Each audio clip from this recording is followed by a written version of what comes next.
talk to you guys about preventing teen pregnancy and STDs.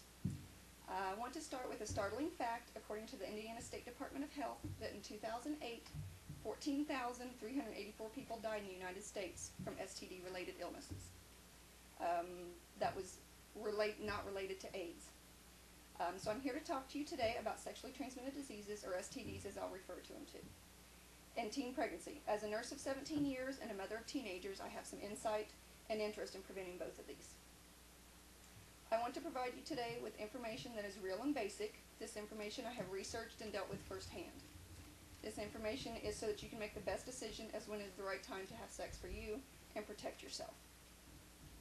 My goal is to share with you the statistics and real stories of what can happen if you make an uneducated, uninformed decision. I once was a teenager with hormones and wish someone took the time to share this information with me. According to the National Campaign to Prevent Teen Pregnancy, survey girls, that's girls your age, minus the boys here, who had sex under 18, 63% wish they'd waited to have sex. Even though teenagers like to talk, only about 50% of teens have actually had sex. Research has shown that the younger a person is when they have sex, the less likely they are to have a long-lasting relationship or marriage. This is due to teens not having full emotional maturity and having sex for the wrong reasons. Girls who think having sex to keep a guy longer, it won't. That's usually something that's used in peer pressure. Boys who want to have sex to brag. Boys want to have sex to brag. Most bragging is way over-exaggerated. This all translates to sex with the right person when the time is right. That there is a healthy, mature relationship in place first, not having sex to keep the relationship or to make the relationship better. If you think you're mature enough to have sex, then you should be able to talk to your parents or a trusted adult, but parents preferably, about this decision and the consequences of sex and birth control uses. Next, discussing this decision with your partner so birth control can be used to protect both people. Although condoms are used to prevent sexually transmitted diseases, only birth control can prevent 99.9% of the time over pregnancies. Using birth control alone will not prevent you from catching an STD. If you feel you are mature enough and ready to have sex, then you should be mature enough to talk about it. Also, legally speaking, the legal age of consent to have sex in Indiana is age 16. So therefore, charges can be filed on the teens if chosen by the parents if you were 16 and under and having sex. Now I'd like to change the subject over to the possible consequences of having sex, which are STDs and pregnancy. As referenced by the website on timeoutonline.org, 1 year of supplies to raise a baby is equal to 649 new CDs, 2 used cars, and 139 new pair of shoes. That's for 1 year to raise a baby.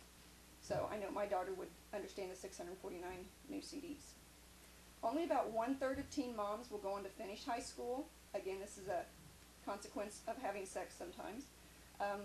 The other options are 50% of teens will then get an STD.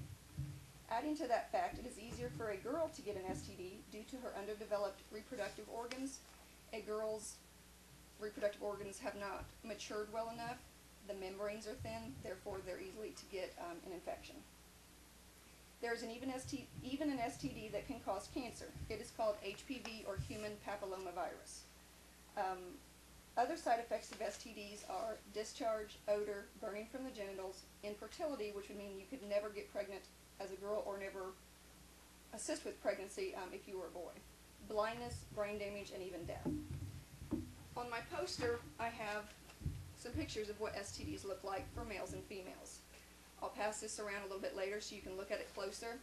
I have genital warts, syphilis. This is a baby that was born with syphilis when the STD was not caught. This is advanced syphilis. Over here we have gonorrhea and then chlamydia. This is chlamydia of the eye. It can spread that far. This is chlamydia of the mouth. This picture I have here in the center is a picture of girl A and girl B. And I'd just like for you guys to think about which girl you think looks like she has an STD. If you can tell by looking, the point is both of them could have one. You can't tell by looking at someone if they have an STD. STDs sometimes have no symptoms. So you can't walk up and look at male, female, nicely dressed, poorly dressed, and tell if they have a sexually transmitted disease. A lot of symptoms don't show. There's no signs and symptoms until after you already have it. Sex can be a wonderful and fulfilling part of a relationship, but this will come with maturity, responsibility, and maintaining the respect for yourself and others. Your values on premarital sex should be discussed with your parents so a healthy informed decision can be made. Next, I'd like to read a testimony on this subject from a coworker of mine. I was a mother at age 13.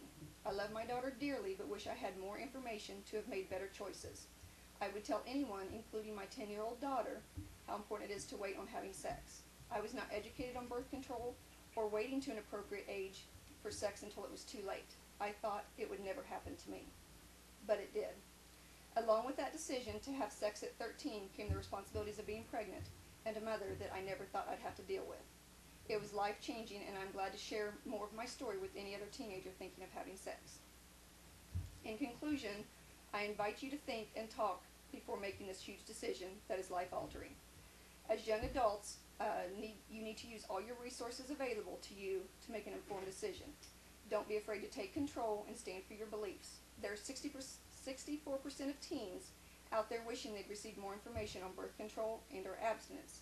So empower yourself and each other and be a part of the 36%. Thank you for your time.